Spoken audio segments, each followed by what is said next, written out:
ఇప్పుడు చెప్పబోయే కథ పూర్వం రాజుల కాలం నాటిది. కాస్త పెద్దదే అయినా భలే సరదాగా ఉంటుంది. వీలైతే చివరి వరకు చూడడానికి ప్రయత్నించండి. మరి కథలోకి వెళ్ళిపోదామా? అనగనగా మగధ రాజ్యాన్ని చంద్రసేనుడు అనే రాజు పరిపాలించేవాడు. అతనికి తన మంత్రి మీద అంతులేని నమ్మకం ఉండేది. నిజానికి మంత్రి మంచివాడు కాదు. చాటుగా దొంగలతో చేతులు కలిపి దోపిడీలు చేయించి వాటిల్లో భాగాలు తీసుకుంటూ ఉండేవాడు. ఒకరోజు చంద్రసేనుడు ప్రజల జీవన విధానం ఎలా ఉందో చూద్దామని ఎవరికీ తెలియకుండా మారువేషంలో బయలుదేరాడు.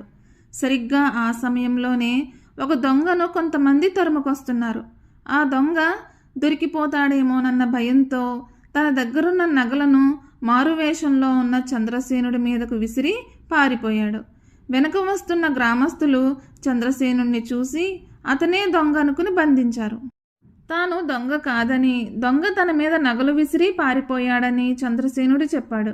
అయినా గ్రామస్తులు నమ్మలేదు. అతను చాలాసార్లు తాను దొంగ కాదని అనడంతో, అయితే నువ్వెవరో చెప్పు, నీ పేరేంటి అని అడిగారు. చంద్రసేనుడికి తను మహారాజునని చెప్పి బయటపడడం ఇష్టం లేదు. నేను పొరుగురు నుంచి వస్తున్నాను. ఈ దేశపు మంత్రి మాకు బంధువులు. కావాలంటే ఆయన దగ్గరకు వెళదాం పదండి అన్నాడు. ప్రజలు అతన్ని వదలకుండా మంత్రి దగ్గరకు తీసుకువెళ్ళి, అయ్యా, ఈయన దొంగతనం చేసి పారిపోతుండగా పట్టుకున్నాం. కానీ తాను దొంగను కాదని మీ బంధువునని చెబుతున్నాడు, నిజమేనా అని అడిగారు. కాకపోతే మంత్రికి ఆ ఊళ్ళో ఉన్న దొంగలందరూ క్షుణ్ణంగా తెలుసు. ఈ కొత్త దొంగ ఎవరో అర్థం కాక చంద్రసేనుడి వైపు చూశాడు. మంత్రి తనని గుర్తించాడనుకుని కన్ను గీటాడు చంద్రసేనుడు. కానీ మంత్రి గుర్తించలేకపోయాడు. తనకు కన్నుగీటే దొంగను చూసేసరికి మంత్రికి ఆశ్చర్యం కలిగి ఈ కొత్త దొంగ గురించి తెలుసుకుందామని వచ్చిన వాళ్లతో ఇలా అన్నాడు. ఇతను మాకు బాగా కావలసినవాడు. మీరేదో పొరపడి ఉంటారు, వదిలిపెట్టండి అన్నాడు మంత్రి. ప్రజలు వదిలేసి వెళ్ళగానే మంత్రి మారువేషంలో ఉన్న చంద్రసేనుడి చెయ్యి బలంగా పట్టుకుని, ఎవరు నువ్వు, ఏ ఊరి నుండి వచ్చిన దొంగవి అని అడిగాడు. మంత్రి తనని గుర్తించలేదని రాజుకి అర్థమైంది. మరి తనని గుర్తించలేనప్పుడు ఎందుకు ప్రజల నుండి విడిపించాడో అర్థం కాలేదు. చంద్రసేనుడు భయపడినట్లు నటిస్తూ, నేను కాశీరాజ్యం నుండి వచ్చాను, నా పేరు విక్రముడు అని చెప్పాడు. మీ రాజ్యంలో కాకుండా పొరుగు రాజ్యంలో కూడా దొంగతనం చేయాలని వచ్చావంటే నువ్వు సాహసవంతుడై ఉండాలి. నీ సాహసానికి తగిన పని చెబుతాను, చెయ్యగలవా అని అడిగాడు మంత్రి. మంత్రి ఏంటి ఇలా మాట్లాడుతున్నాడని చంద్రసేనుడికి ఆశ్చర్యం కలిగింది. తర్వాత తప్పకుండా చేస్తాను ప్రభు అన్నాడు. మంత్రి సంతోషించి, ఆ పని ఏంటో 2 రోజులు పోయాక చెబుతాను, అంతవరకు నువ్వు మా ఇంట్లో విశ్రాంతి తీసుకో అని చెప్పి పద్మావతి అని కేక వేశాడు. లోపల నుండి ఒక యువతి వీధిలోకి వచ్చి మారువేషంలో ఉన్న చంద్రసేనుణ్ణి చూసి, ఎవరితను అని అడిగింది. దూరదేశం నుండి వచ్చాడు, మన బంధువు, లోపలికి తీసుకువెళ్ళి భోజనం వడ్డించు అని చెప్పి, ఇతని పేరు విక్రముడు, ఈమె నా చెల్లెలు పద్మావతి అని చెప్పాడు. చంద్రసేనుడు కూర్చునేందుకు పక్క గదిలోకి వచ్చాడు. అక్కడ మంచం కానీ చాప కానీ ఏమీ లేవు. మరి పద్మావతి తనని ఆ గదిలోకి ఎందుకు పంపించిందో అర్థం కాలేదు. అరగంట తర్వాత ఆమె తిరిగి వచ్చి చంద్రసేనుడు వంక చూసి, నిన్ను కూర్చోమని చెప్పాను కదా, కూర్చోలేదేం అని అడిగింది. ఈ గదిలో ఏమీ లేనిదే ఎలా కూర్చునేది అని అన్నాడు. అందుకు పద్మావతి నవ్వుతూ, యోగ్యులైన వారికే ఆసనాలు, నీలాంటి దొంగని ఇక్కడ నేల మీద కూర్చొనిచ్చినా అదృష్టవంతుడివే, కూర్చో అనంది. తర్వాత అతని ముందు విస్తరపరిచి అందులో అన్నానికి బదులు సున్నం వడ్డించి, కడుపు నిండా తిను, ఆకలి తీరుతుంది అనంది. చంద్రసేనుడికి ఆమె ప్రవర్తన విచిత్రంగా అనిపించింది. మీ అన్నగారు నన్ను ఎంతో గౌరవంగా చూడమన్నారు, నువ్వు నన్ను ఎందుకు ఇలా అవమానపరుస్తున్నావు అని అడిగాడు. పొరుగురు నుండి వచ్చినప్పటికీ నీకు ఈ దేశపు మహారాజు గురించి తెలిసే ఉంటుంది. ఆయన మంత్రిని ఇంకా ప్రజల్ని కన్న బిడ్డల్లాగా చూసుకుంటారు. అయినా ప్రజల్లో కొంతమంది దొంగతనాలకు బయలుదేరగా మా అన్నయ్య వారికి మద్దతిస్తున్నాడు. రాజు అందరినీ కన్నబిడ్డల్లా చూసుకుంటుంటే మా అన్నయ్య మాత్రం రుణం తీర్చుకోకుండా మోసం ఎందుకు చేస్తున్నాడో, నీకు అన్నం బదులు సున్నం కూడా అందుకే పెట్టాను అని అంది పద్మావతి. పద్మావతికి రాజు మీద ఉన్న భక్తిని చూసి చంద్రసేనుడు ఆనందించాడు.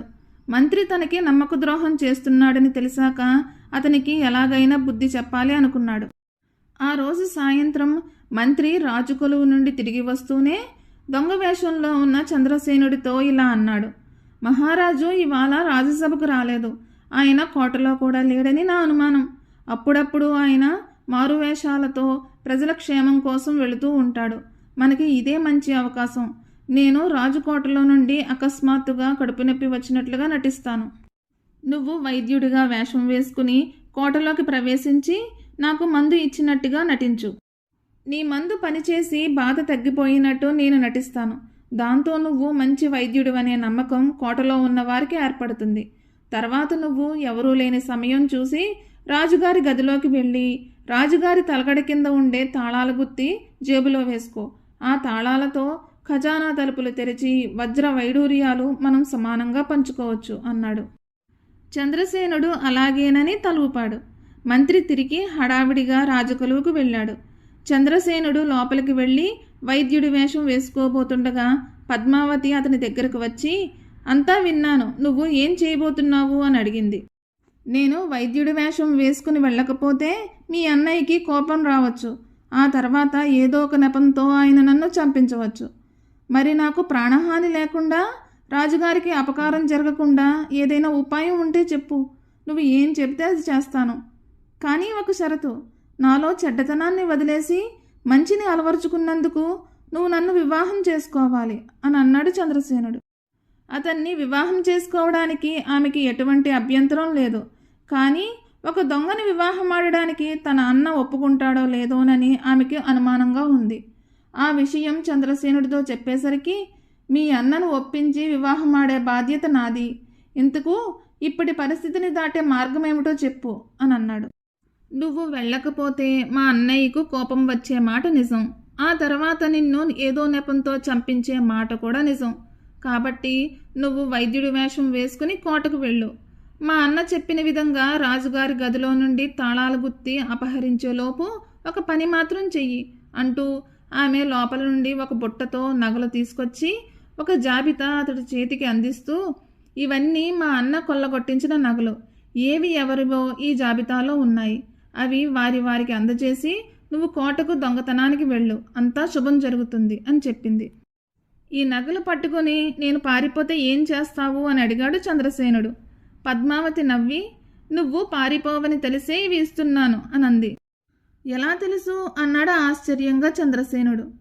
మనం వివాహం ఆడేందుకు నిశ్చయించుకున్నాం. ఎటువంటి దొంగైనా మంత్రిగారి బావమరిది కావాలని కోరుకుంటాడు, కానీ ఈ దొరికిన కొద్దిపాటి నగలతో సంతృప్తి పడడు. కాబట్టి నువ్వు నీ పాత బుద్ధి వదలకపోయినా ఈ నగలు మాత్రం ఎత్తుకు వెళ్ళమని నమ్మకం ఉంది అని అంది పద్మావతి. చంద్రసేనుడు ఆమె తెలివికి మనసులో సంతోషించాడు. నగలు తీసుకుని జాబితా ప్రకారం అతను ఎవరి సొమ్ము వారికి అప్పగించాడు. ఎవరు నాయనా నువ్వు? ఈ నగలు నీ చేతికి ఎలా వచ్చాయి అని అడిగారు ప్రతి ఒక్కరూ. నన్ను గ్రాహి అంటారు. ఎవరి ఇంట్లో ఏ వస్తువు పోయినా అది ఎవరు ఎత్తుకుపోయారో ఎక్కడ ఉందో నాకు గ్రహింపు ఏర్పడుతూ ఉంటుంది. వాటిని సేకరించి ఎవరి వస్తువులు వారికి చేర్చమని మా గురువుగారి ఆజ్ఞ అని చెప్పాడు. నగలిచ్చేటప్పుడు అలా చెప్పమని పద్మావతి చెప్పడం వల్ల చంద్రసేనుడు ఆ విధంగా చెప్పుకుంటూ వెళ్ళాడు. చివరకు అతడు కోటకు చేరి మంత్రికి కడుపు నొప్పి చికిత్స చేసినట్టు నటించాడు. ఆ తర్వాత ఎవరికీ తెలియకుండా రాజుగారి గదిలోకి వెళ్ళి తాళాల గుత్తి కాజేసి మంత్రికి ఇచ్చాడు. ఆ రాత్రికి రాత్రి రాజ ఖజానాలో దొంగతనం జరిగి ఎన్నో విలువైన వస్తువులు మాయమయ్యాయి. మర్నాటికి కోటలో దొంగతనం జరిగిందని మొత్తం ప్రజలందరికీ పాకిపోయింది. దాంతోపాటు గ్రాహి అనేవాడు అక్కడున్నాడని, అతనికి దొంగతనాల గురించి తెలిసిపోతూ ఉంటుందని రాజుగారు అతడిని పిలిపించి నిజం తెలుసుకోకపోరా అని కూడా పుకారు బయలుదేరింది. మంత్రి గ్రాహి సంగతి వినగానే చెల్లెల్ని పిలిచి నగల సంగతి అడిగాడు. అవి నువ్వు ఎక్కడ పెట్టావో అక్కడే ఉంటాయి, నాకేం తెలుసు అనంది పద్మావతి. మంత్రి కంగారుగా తన నగలు పెట్టెను తీసి అందులో నగలన్నీ మాయమవడం చూసి గుండెలు బాదుకున్నాడు. ఈలోపు అక్కడికి చంద్రసేనుడు వచ్చి ఇలా అన్నాడు. ఆ గ్రాహి అనేవాడు వచ్చాడంటే రాజఖజానాలో దొంగిలించిన వాటిని కూడా పట్టుకుపోతాడు. నా వాటా నాకు పంచి ఇచ్చేయి, నేను వెళ్ళిపోతాను అంటూ మంత్రిని తొందరపెట్టాడు. ఈ గ్రాహి ఎవరో తల ఎంత పగలగొట్టుకున్నా మంత్రికి బోధపడలేదు. వీధిలో ఎవరి నోటి వెంట విన్నా మా నగలు దొరికాయంటే మా నగలు దొరికాయని సంతోషిస్తూ చంకలు కొడుతూ గ్రాహి గురించి గొప్పగా చెప్పుకుంటున్నారు. మంత్రికి గ్రాహి అంటే ఒక రకమైన భయం ఏర్పడింది. రాజు సమయానికి నగరంలో లేడు, కానీ లేకపోతే ఈ పాటికే గ్రాహిని రప్పించి ఖజానా దొంగలెవరో తెలుసుకునేవాడేమో అని అనుకున్నాడు. తర్వాత మంత్రి మారువేషంలో ఉన్న చంద్రసేనుడికి ఖజానా నుండి కాజేసిన సంపదంతా ఇచ్చి, ఇదంతా మీ రాజ్యం పట్టుకుపోయి కొన్ని రోజుల పాటు నీ దగ్గర ఉంచు, ఆ తర్వాత నేను వచ్చి నా వాటా తీసుకుంటాను అని అన్నాడు. చంద్రసేనుడు సరేనని మొత్తం అంతా మూటకట్టి బయలుదేరాడు. ఇదిలా ఉండగా పద్మావతి అతడిని చాటుగా కలుసుకుని ఇలా అంది, గ్రాహి వేషంతో నువ్వు కోటకు వెళ్ళి ఈ ఖజానా సంపద అంతా ఇచ్చేసిరా, అప్పుడు మా అన్నయ్య గ్రాహి గురించి మరింత భయపడి దొంగతనాల జోలికి పోడు అని అంది. చంద్రసేనుడు నవ్వి, నేనంత వెర్రివాణ్ణి కాను, ఇంత సంపద సంపాదించాలంటే నా జన్మ అంతా సరిపోదు, కావాలంటే నువ్వు నాతో వచ్చేయి, మనం మా రాజ్యంలో సుఖంగా బ్రతుకుదాం అని అన్నాడు. అతడు అలా రంగు మారుస్తాడని పద్మావతి ఊహించలేదు. అమాంతం ఆమె బొడ్డి నుంచి కత్తి తీసి చంద్రసేనుడి మీదకి దూకింది. చంద్రసేనుడికి ఆమెతో పోరాడక తప్పలేదు. ఇద్దరి మధ్య చాలాసేపు పెనుగులాట జరిగింది. చివరకు చంద్రసేనుడు ఆమెను ఓడించి ఒక చెట్టుకు కట్టేసి పారిపోయాడు. కాసేపటి తర్వాత కోట నుండి మంత్రి కోసం కబురు వచ్చింది. అతడితో పాటు అతడి చెల్లెల్ని కూడా తీసుకురావాల్సిందిగా రాజు భటుల్ని పంపించాడు. అన్నా చెల్లెళ్ళు కోటలోకి వచ్చేసరికి చంద్రసేన మహారాజు ఒక పెద్ద బల్ల ముందు కూర్చుని ఉన్నాడు. బల్ల మీద రాత్రి ఖజానా నుండి దొంగిలించబడిన సంపద అంతా రాశిగా పోయబడి ఉంది. మంత్రి ఆ సంపదని చూస్తూనే తేలికుట్టినట్టు అయిపోయాడు. మహారాజు మంత్రి వైపు చూసి ఇలా అన్నాడు, ఎవరో గ్రాహి అట, కాశీరాజ్యపు దొంగ మన సంపదను ఎత్తుకుపోతుంటే అతడి దగ్గర నుండి లాక్కుని తెచ్చి ఇచ్చి వెళ్ళాడు.